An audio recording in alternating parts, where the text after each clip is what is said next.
السلام علیکم۔ حضرت مریم کی حمل کی کیفیت یوں ہے کہ حضرت مریم اپنی خالہ کے گھر غسل کرنے کے لیے گئیں، پھر پردہ لٹکانا چاہتی تھیں کہ حضرت جبرائیل ایک بے ریش اور خوبصورت نوجوان کی شکل میں حاضر ہوئے۔ حضرت مریم نے دیکھا کہ یہ نامحرم میری طرف متوجہ ہے تو فرمانے لگیں، میں پناہ مانگتی ہوں تجھ سے، ساتھ اللہ کی، اگر تو پرہیزگار ہے۔ جبرائیل علیہ السلام نے کہا، میں وہ شخص نہیں ہوں کہ جس سے تو ڈرے، میں اللہ کا فرشتہ ہوں، تجھ کو پاکیزہ لڑکا بخشنے آیا ہوں۔ حضرت مریم نے جواب دیا کہ میرا بیٹا کیسے ہوگا کہ مجھے کسی بشر نے ہاتھ نہیں لگایا اور میں بدکار بھی نہیں ہوں۔ حضرت جبرائیل علیہ السلام نے فرمایا کہ تیرا کہنا صحیح ہے، لیکن تیرے اللہ نے فرمایا ہے کہ مجھ پر بغیر باپ کے بیٹا دینا آسان ہے۔ بی بی مریم کو اس وقت اتنی بڑی بشارت دی گئی کہ وہ نبی ہوگا، بنی اسرائیل کا اور توریت انجیل کا عالم ہوگا، اور وہ بڑے معجزوں والا ہوگا۔ غرض یہ کہ تمام بشارتوں کے بعد حضرت جبرائیل علیہ السلام نے مریم علیہ السلام کے گریبان میں روح مبارک کو پھونک دیا، جس سے فی الفور حمل ہو گیا۔ حضرت مریم فرمایا کرتی ہیں کہ دوران حمل تنہائی میں حضرت عیسیٰ علیہ السلام مجھ سے بات کرتے تھے اور مجمع میں خدا کی تسبیح کرتے تھے، حالانکہ آپ ابھی پیٹ میں تھے۔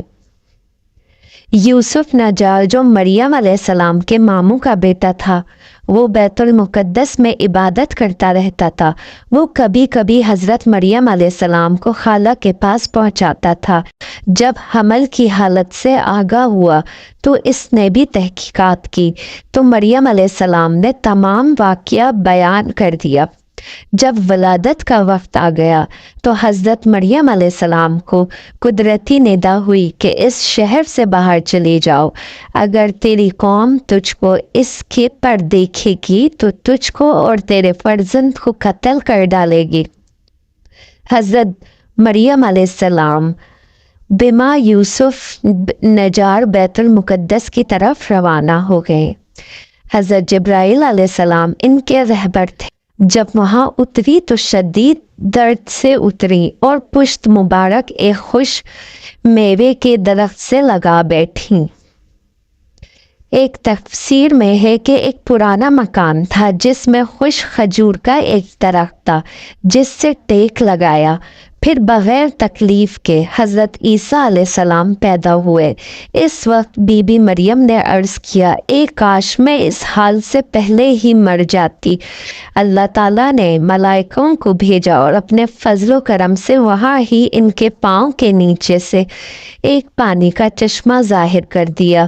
ملائکہ نے حضرت عیسیٰ علیہ السلام کو غسل دیا اور حضرت جبرائیل علیہ السلام نے بحکم رب جلیل ندا دی کہ اے مریم غمگین مت ہو، اللہ نے تیرے لیے نہر جاری کی ہے اور خشک درخت کو سرسبز کیا ہے۔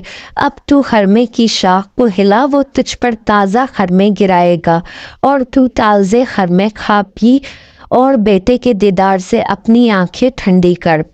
حضرت مریم نے کہا، اگر لوگ مجھ سے پوچھیں کہ یہ بچہ کہاں سے لائی ہے تو میں کیا جواب دوں؟ حضرت جبرائیل علیہ السلام نے کہا، اگر تو کسی کو دیکھے تو اشارے سے کہو کہ میں نے خدا کے لیے روزہ نظر کیا ہے کہ کسی آدم سے بات نہ کروں گی۔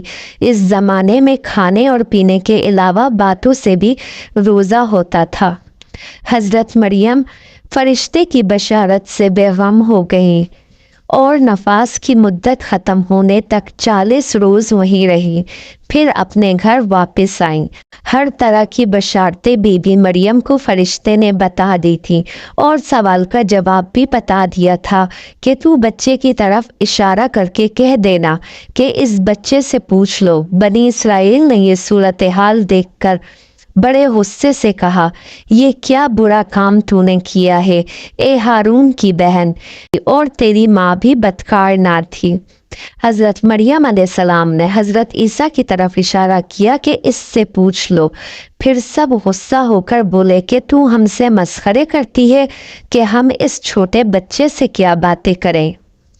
اتنے میں حضرت عیسیٰ علیہ السلام بول پڑے کہ میں بندہ خدا ہوں اور خدا نے مجھے کتاب دی ہے اور مجھے نبی بنایا ہے۔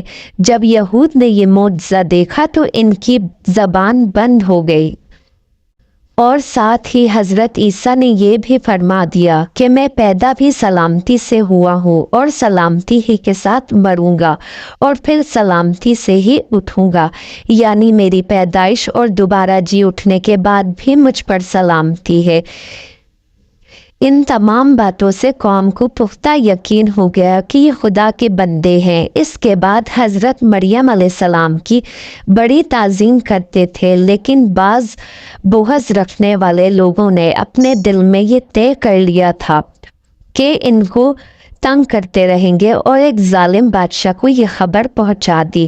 اس ظالم بادشاہ کا نام یہودیہ بتایا جاتا ہے۔ اس ظالم بادشاہ کے خوف سے یوسف نجار، جو حضرت مریم کا ماموں زاد بھائی تھا، وہ حضرت مریم علیہ السلام اور عیسیٰ علیہ السلام کو مصر کی طرف لے گیا۔ وہاں ایک زمیندار نے حضرت مریم کو بیٹی بنا کر اپنے پاس رہنے کی جگہ دی۔ وہیں پر چین و آرام سے بچے کی پرورش ہوئی۔